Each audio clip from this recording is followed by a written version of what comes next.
Zikir boyunca. Bu Tirmizi Şerif'te. Sunan-ı Tirmizi деген kitap var. Ошол жерде Тамими Дари деген сахабадан риваят болот. Пайгамбар саллаллаху алейхи ва саллям айткан: "Ман кал ким айтса: Ашхаду ан ла илаха иллаллаху вахдаху ла шарика ла, илахан вахидан, ахадан самадан, лам яттахид сахибата вала валадан, ва лам якун лаху куфуан ахад, 10 маррат." 10 жол айтса, катабаллаху лаху 40,000 алф хасана, Аллах ага 40 миллион сауап жазат. Запись кылып туруп жаттап алсак да болот. Болсо ал китепти саткылык эмес, бизге келсе медреседен көрсөтүп берет. Так китепте бул арабча китеп. Мунун котормосун билбейм, барбы жокпу немеде. Ал бизде андай котор элек го дейм. Тирмизи, Сунан-ы Тирмизи. Имам Тирмизинин китеби. Иштеп акча таппаса, арак ичсе, үйдө тополон кылса, милицияга жазып берсем күйөөмдү күнөө болбойбу дейт. Аллаху акбар. Акча да таппайт, иштебейт да, арак ичет, тополон кылат. Арак ичкен колунан нерсе келет эми, Кудай сактасын эми. Бирок эң жакшысы милициясыз эле чечиш керек да. Тууган уруктар менен эле таптакыр болбосо, анда жөн эле ажырашыш керек. Милицияга берсе дагы күчөйөт, аны алып кетет, тиякта сабаса, анан өзүнүн күйөөсүн кантип милицияга берет? Дуалар кабыл болуш үчүн кантип туура дуа кылыш керек?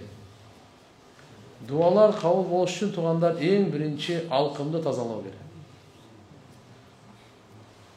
Алкым тазаланыш керек. Экинчиси, дуада Кур'ан жана хадисте Пайгамбар саллаллаху алейхи ва саллям кайсы нерселерди Алладан сураган болсо, ошолорду сураш керек. Анан пайгамбарыбыздын дуа боюнча өтө кенен адептерди айткан да. Эң жакшысы ушул итарат алып, 2 рекет намаз окуп, кыбланы карап, алаксыбай, шектенбей, экиленбей, кабыл болушуна толук ишеним менен, анан Алланы шаштырбай, тез эле тез давай деди. Пайгамбарыбыз айткан, шаштырганга чейин силерге дуаңар кабыл бола берет. Кантип шаштырсаң, дуа кылып атам, кабыл болбой атат го, бул шаштыруу экен да. Алла Таала данышман. Бардыгыбызды да жараткан, карап туруңуздар. Кажеттерибизди да жараткан, проблеманы да жараткан өзү. Өзү чечет муну бар. Айтып атко, вопрос времени. Убакыттын талабы. Кичине эле, атак шектенбеш керек. Бу дүйнөнү эле карап эле дуа кыла бербей, алдагы ахиретте коюп туруп дуа кылыш керек. Аллага мактоо айтып, пайгамбарга салат. Кудай кааласа мен оюмча дуа боюнча бир өзүнчө сабак кылабыз. Бардыгын, адеби, парызы, важиби, сүннөтү, эмне нерсени сураш керек, эмне нерсени сурабаш керек, кантип сураш керек, качан сураш керек, кайсы учурда сураш керек, кандай ишеним менен сураш керек, кандай Кудайым буйрса иншалла. Мисалы суроого өтүп кетсек, башка суроолор калып кетет да. Kүйөөмдүн мурунку сүйлөшкөн кызы менен мен жазышам. Бирок аябай жаман көрөм. Анткени күйөөм мурун көп белек берген ошолорун да билем. Ошон үчүн жаман көрөм. Мага эч нерсе алып бербейт. Анан ага айта берем. Мурунку кызыңа алып берчүсүн деп. Ушул кылганым туурабы? Туура эмес бул. Ал эстетпеш керек. Туура эмес нерсеничи жок кылыш үчүн, өчүрүш үчүн аны айтпай коюш керек. Айтпай коюш керек. Бул андай айтып өтсөң, мурунку кайра эске келе берет да. Аракты да кайра айта берсең эске келе берет. Бул эмнекени бир попробовать этип көрбөйлүбү деп.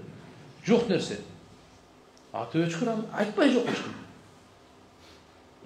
Чынчаны мындай деп айтканда туура эмес, эми албетте анан көрөк иман тилегиле, үйүңөрдү, өзүңөрдү оңдогонду баштагыла.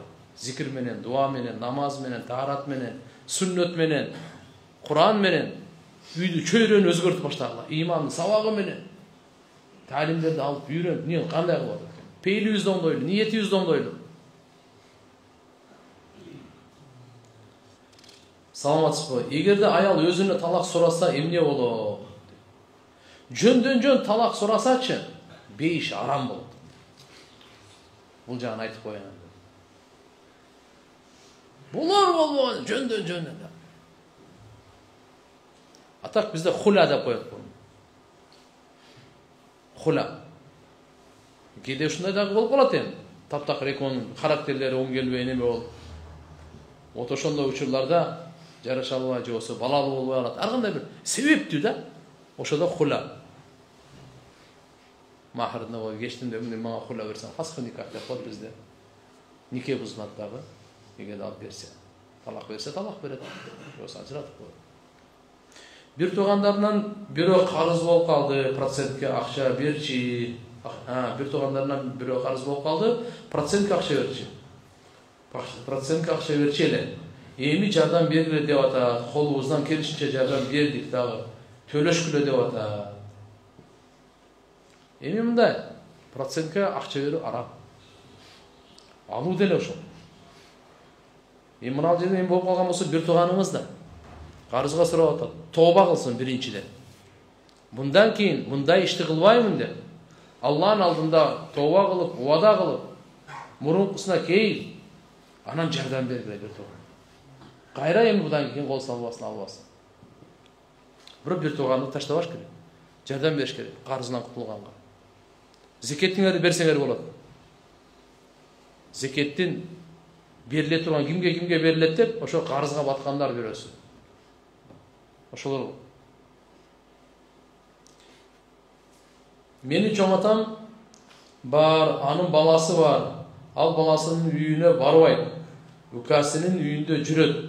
Укасы караганга милдеттүүбү же баласы? Жок, баласы милдеттүү. Шарият балага мойнуна койгон. Эгерде бул карабаса, күнөөкөр болот.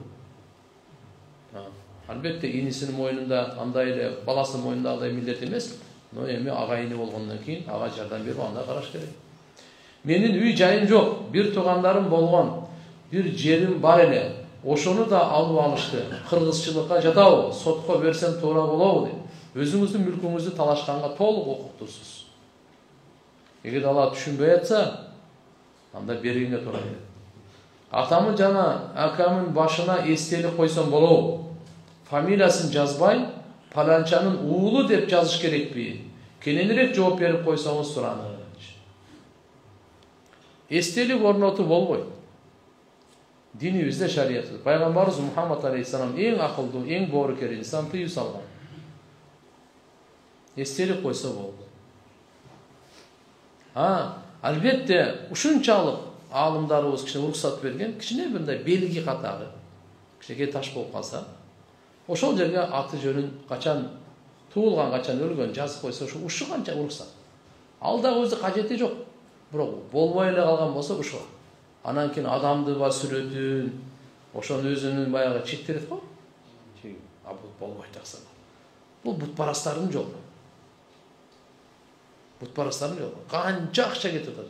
Бир жолу ушуларды санабашкан эле. Ушуну топтоп койсо түзүгө эле бир көп нерсе салса болот экен депчи. Чоң акча экен да таштарчы. Кымбат баалуу таштар экен. Жөндөн жөн. Чын айтайын. Урматтуу мусулман бир туугандар, кыргыз эли. Ошо көрдө жаткандарга зыян кыласыңар. Ошолорду кыйнайсыңар. Сиз ойлоп атасыз, жакшылык кылып атам деп. Жок. Көрөгөч, бүткүл аламга мээрим болуп келген, бүткүл аламга эң акылдуу, эң данышман, эң боорукер инсан Мухаммад алейхиссалам буну айткан. Биз сиз мен билебиз. Кабырда азапталып отуруп, рахаттанып туруп, көрүп турган инсан. Бейиш тозокту көрүп келген инсан айтат. Пайгамбарыбыз Мухаммад. Болбойт аны. Эми Алла тофик берсин дейбизден башкасын. Паланчанын уулу деп жазыш керек экен. Оф ефтен ордуна паланчанын уулу. Аялымды үйдөгүлөр жактырбайт. Кылган иши жакшы. Ата-энеме аялыма катуу айта албайм. Эми бүгүн ушундай заман келди. Бири-бирин жактырбаган. Бирок азыр эмне кылышыбыз керек экен? Ибадат менен алек болуп, оюбузду, пейилибизди, ниетибизди оңдоп, жакшы иштерди кыла бериш керек, ушу менен жеңиш керек. Жашоо күрөш. Эмнесин жакпай аткан болсо, ошону жойгонго аракет кылыш керек. Бирок айтайын, ортобузда качан бири-бирибизге жагабыз? Качан иман, амал салих болсо. Акча менен, башка нерсе менен, буюмдар менен жакпайбыз биз. Алла Кур'анда чечим айтып койгон. Инналлазина аману ва амилус салихат саяджалу лахумур рахману вудда. Иман келтирип, жакшы амалдар кылгандарга мейримдүү Алла алардын ортосунда сүйүү берет, мухаббат берет, жакшы көрүү берет деп айтып койгон. Ким гана болбой. Ушунун жолу ушул. İmanды бекемдейлі, имандын сөзүн сүйлөйлү, имандын талаптарын, бутактарын аткарайлы, амалдарыбызды оңдойлу. Амалдар кайсы? Көз карашыбызды оңдойлу, уккан сөзүбүздү оңдойлу. Келеришке музыка ушак ого берип жүрөктүн баардыгын булут мусорго толтурбай, тилибиз менен ар кимди жала жаап, жалган айтып, сөгүп, тилдеп, каргап, мусор толтурбай, амалыбызды оңдойлу. Колубуздан, алкым, опут, бардык. Пайгамбардын сүннөтү менен гана оңолот ама. Адам баласы пайгамбардын сүннөтү менен гана оңолот. Башка оңоло турган нуска жок. Толук оңолуу. Эки дүйнөнүн толук бактылуу кепилдиги бир гана пайгамбардын таалимдерине баш ийип, сүннөттөрдү аткарууда койгон Алла. Буну биз жүрөгүбүзгө жазып алайлы.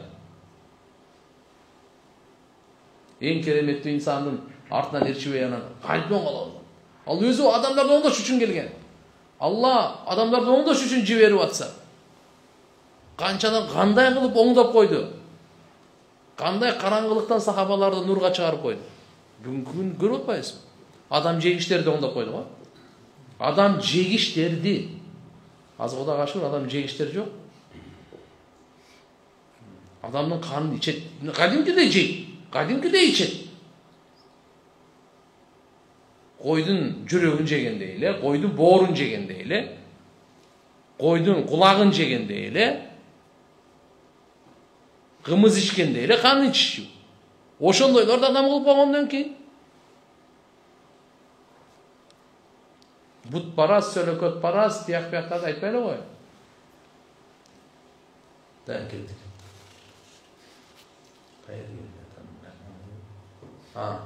Тамақты сол кол менен жесе болбойбу? Болбойт.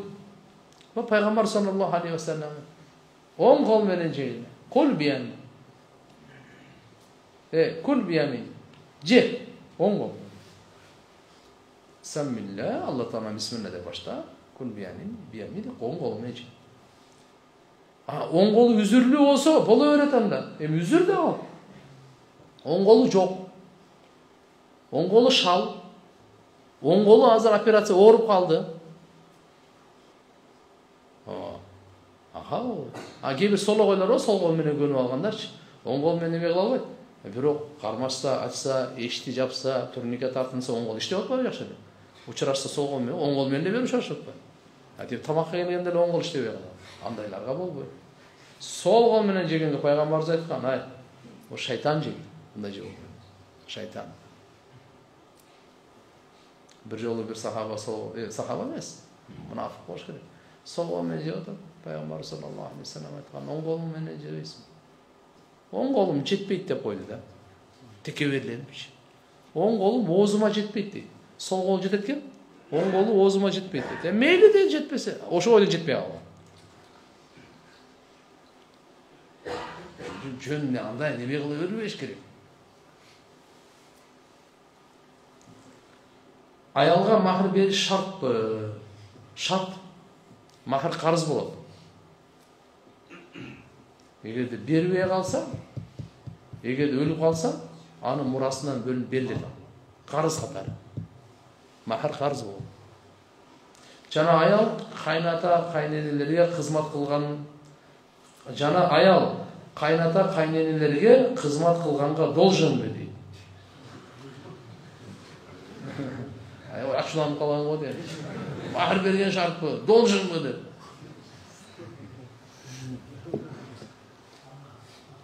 Должен болжон мындай кылайлы, сиз 3 күнгө даватка чыгып бериңиз. Анан суроо бериңиз. Андай милдеттүү эмес го, бирок дайыма айтып жүрөбүз, YouTube'дарда канча деген сабактарда айтканбыз. Шарапаттуу аялдар кайната кайненелерге кызмат кылып, улуу даражага ээ болуп, паталарын алып, өнүгөт, өсөт, бактылуу болот туган. А бирок аларга должен эмес, сен должен. Сен ата-энеңе кызмат кылышың керек. Менин кайнатам бар, 3 балам бар. Кайнатам бардык жумушун кылам. Бирок кайнатам кызыга телефон кылып, мени жамандай берет. Не кылсам болот? Алла. Баягы маселе. Сабыр кылыңыз, мүнөзүңүздү оңдоңуз. Үйдө дини таалим, зикри бар. Истихбарды көп болуңуз. Намаз окуган адамга боюнса болобу? Намаз окуган адамга шариаттын чегинде жасануу талап кылынган нерсе.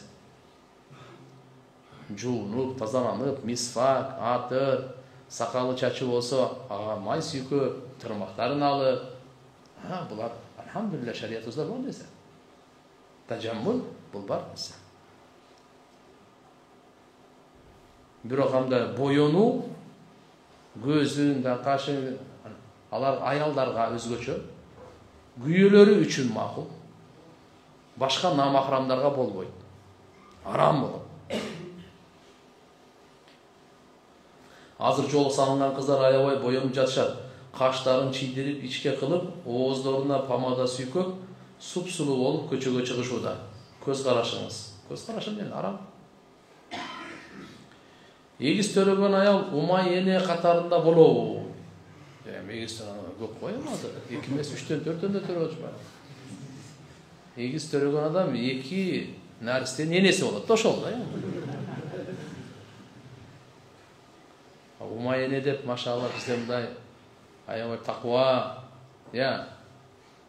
эстүү, Кудайдан корккон, имандуу энелер. Экөөнү төрөсө эле боло бербейт.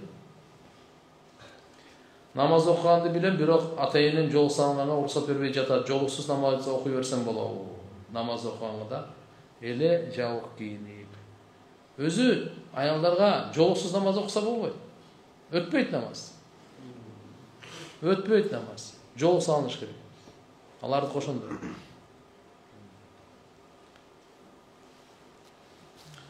Малдын ичинде баласы болсо, бооз болсо, мал бирок өзү оорукчан болсо, сойсо болобу? Өлүп кала турган болсо союп койгула эми. Арам өлүп калат болсо. Арам өлгөндөн кийин ичиндегиси дагы өлүп калат. Ичиндегиси дагы өлүп калат. Тирүү чыгып калса го жашап кетсе мейли. Ошон үчүн эгерде союп көрүп, ичиндеги баланы да союп коюш керек болот. Эгерде тирүү алып калсаңар мейли. Bir айдын ичинде туйт экен. Сууда агып келген отунду жакса болобу? Болот. Эми айылдардан го дейм бул суроо. Сууда кирген ошо отундар, булардан жалпы эл иштете турган нерселер бар. Эч ким буга кожоюн эмес. Суу агып келип калды. Албетте мынандай кылган болбойт. Кээ бир жерде бүгүнкү күндө токой чарбасы бар да биздечи. Ошо токой чарбаларынан тияктагы отундарды кырып, агызып берип, ана бул жактан келип алып алып. Жок, ушундай жерлер бар. Ушундай жерлер болот да. Анда болбойт. Атап Алла Тааланын бергени, суу агызып алып келди, четке дарыянын немелеринде тел басып. Жаңы жыл тосса болобу? Жооп айтып коесузбу? Болбойт. Чечмелөөсүн YouTube'дан карагыла, дамгалардын баяндары толтура. Менин тууганым окууну бүтүрүп берем деп алып, ошол бойдон же акчамды кайтарып бербейт, алдап эле жүрөт. Кудай өзү ордуна коет дешет. Бирок ал аманатты кыянат кылып атат го. 7 жыл болду. Эмне кылыш керек? Тууганчылык барып издегиле сурагыла, урушпагыла. Zaman ушундай болуп калды азыр, кетип атат ушундай. Мурда айтат эле колуң менен берген путу менен аласың, азыр путу менен да ала албайсың. Азыр буюрса бир гана жол калды, ала турган. Ахиретте аласың иншалла. Апам каза болгондо башка аял алган. 10 жыл жашады, азыр жашабайт. Анан биз барып турсак болобу? Өз апабыздай болуп калган, барып тургула. Канча чайын иштеңер, канча кызмат кылды, канча чоңойту. Кичинем келишпей калды эми. Өгөй энеңер менен атаңар ажырашып кетти. Бирок барып туруш керек. Жардам берип туруш керек. Адамгерчилик таштабаш керек да. Үйдө береке жоктой сезип жатат. Эмне кылыш керек? Же үйгө дем салдырсамбы? Дем салдырған менен маселе чечилбейт. Үйдө турганда намазды жандандырыш керек. Куранды жандандырыш керек. Зикирлерди жандандырыш керек. Ушу бир жай намазды салып кыбланы карап отурбайлыбы кичине. Bir la ilahe illallah'ını bir 500 же 1000 жолун айтып, анан үйдө сүннөткө жараша тамак жейди. Бала чака менен чогуу жейди. Эми сиз дайыма жумушта болсоңуз анда бөлөк. А жок болсо үйдө. Бу да береке болот. Үйдө береке болот. Корону тосуп жүрүңүз. Урушпагыла. Tahajjud namazын кайсы маалда окуса болот? Түндүн акыркы 3 бөлүм. Акыркы 3'ten 1 bölüm değil. Bugün günde elhamdülillah 5-6'larda ay tahajjudun жақсы уақытысы.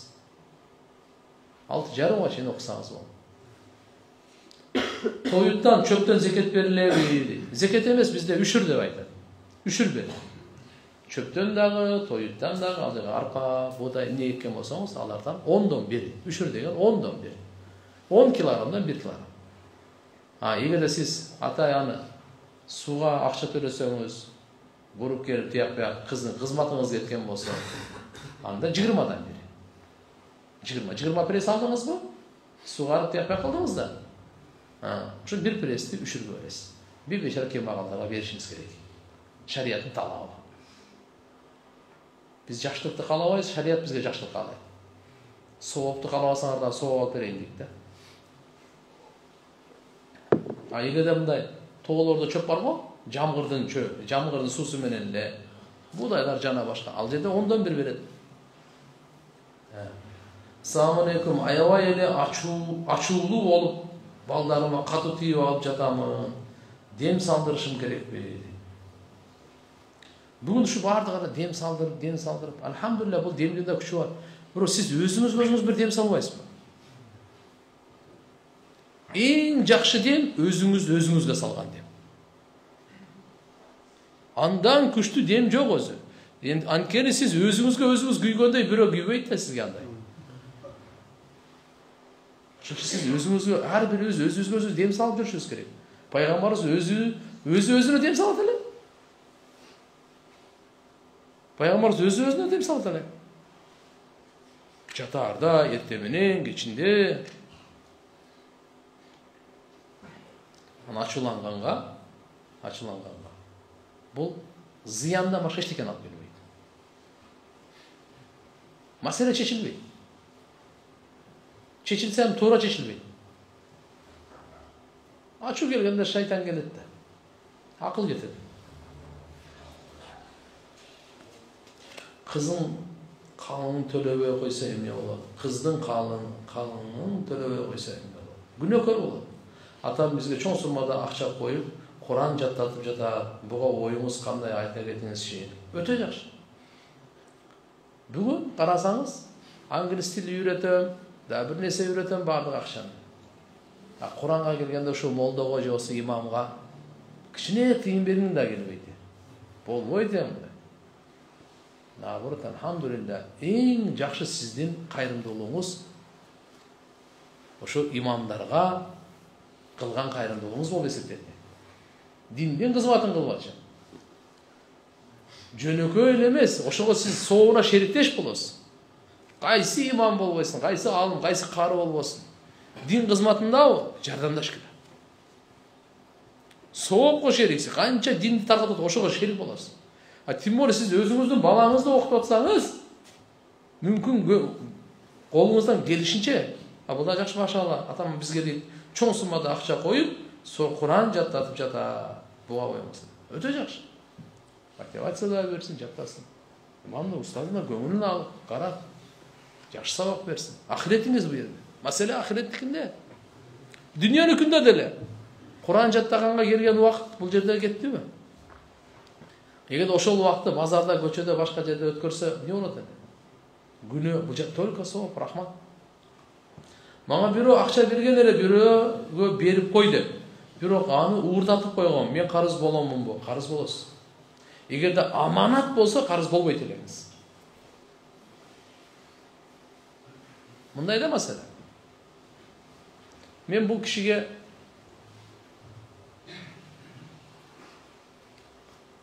Bir nерсе алып келип бериңиz деп аманатка акча бердим. 10.000 сом бердим. Москвада ушундай кийим бар экен. Мага жагат. Аманат катары бердим. Бул 10.000 сомдучу. Бул жерден иштетип Москвада мунун 10.000 сому бар эле, аны ордуна койсо болбойт. Ошо 10.000 сом менен кармаш керек. Түшүнүктүбү? Ошол аманаттап келип бериш керек мага. Бирок кокустан бул уурдатып берсе, буга жооп бербейт бул. Атайла уурдаткан жок. Түшүнүңүздөрбү? Аманатка бул жооп бербейт бул. Мага карыз эмес. Эми мен буга эмне деп бердим? Бул 10.000 сом сизге карыз дедим. Бирок баягы нерсени алып бересиз. Депчи. Бул жерден атасына 5.000 сом берди, апасына 3.000 сом берди, 2.000 сом жеп алды, кетти. Тияка барды дагы. Андан кийин мага ошо алып келип бере турган шапканы алып келип берди. Макулбу? Бул мисалы карызды иштетсе болот. Аманатты иштетсе болбойт. Аманат жоголуп кетсе жооп бербейт. Карыз жоголуп кетсе жооп берет. Карызга алды эле. Эшикке чыгып чакты, ана жерден бир уурдап коюптур. Менин ишим жок ал. Уурдатып бердиң, эмне менен кылдың? Бул төлөш керек. Карыз менен аманатты түшүнүп алдыкпы? Мына сиздин сурооңуз мындай болуп атат. Мага не дедиңиз? Бирөө акча берген эле, бирөөгө берип койду. Бирөөгө берип койду. Бирок аны уурдатып койгон, мен карыз болдумбу? Бирөөгө берип кой деп ушуну кандай? Карыз катары берди, аманат катары берди, буну чечиш керек. Айырмасы болуп калат да. Так. Мен акыркы күндөрү жалкоо болуп баратам. Кантип жалкоолукту жеңсем болот? Тырышчактыр, жалкоолуктун дарысы тырышчактыр. Ана күн сайын багымдаттан кийин сиз пана тилеңиз. Пайгамбар саллаллаху алейхи ва саллям эртең менен кеч жалкоолуктан сактагын деп Алладан сурайт эле. Аллахумма инни ауду бика минал аджзи вал касали. Я Аллах, мени сактагын, жалкоолуктан сактагын, алсыздыктан. Пайгамбарыбыз Алладан сурайлы, аракет кылайлы.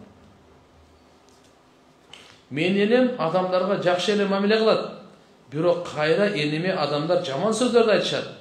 Энем ал сөздөрдү эстеген сайын гыжыры келет. Унутуш үчүн эмне кылуу керек? Аллах. Унутуш үчүн пайгамбарыбызды эстеш керек. Пайгамбар саллаллаху алейхи ва саллям кандай адам? Пайгамбарыбызга кандай деген жаман сөздөр айтылды? Кандай деген? Ошон үчүн жакшылар кылып кое бериш керек. Жамандык кылса унутуш үчүн булар өздөрүнө кылып атат деп коюңуз бул. Сага талак бергеними унутпа деген талак түшөбү? Сага талак бергенимди унутпа десе талак түшөт. Бергенимди жаңа өткөн чак менен айтып койгон экен. Сага талак береримди унутпагын. Түшпөйт буга. Бере турганымды унутпагын. Коркутуп атат келечекте. Ал бере элек ал. Бергенимди талак өткөн чак менен түшөт. Вакыты окалып ошойт. Куда калмаса, я. Birisi söyledi mi? Ne? Eşyaşıdı. Как раз мынау суроо бергениңиздер бул бүтүп. Куда каласа иншалла жакын арада өз суроолор да көбөйүп баратат. Биз атайы бир күндү чечебиз балдар менен. Только ошо сабагы эмес эле. Таргыйып сабак дават эмес. Суроо жооп кылабыз. Кудайым баарыңыздан ыраазы болсун. Баарыбызга имандуу жашоо берсин, ынтымактуу жашоо берсин. Роббана атина фид дуния хасана ва фил ахирати хасана ва кина азаб.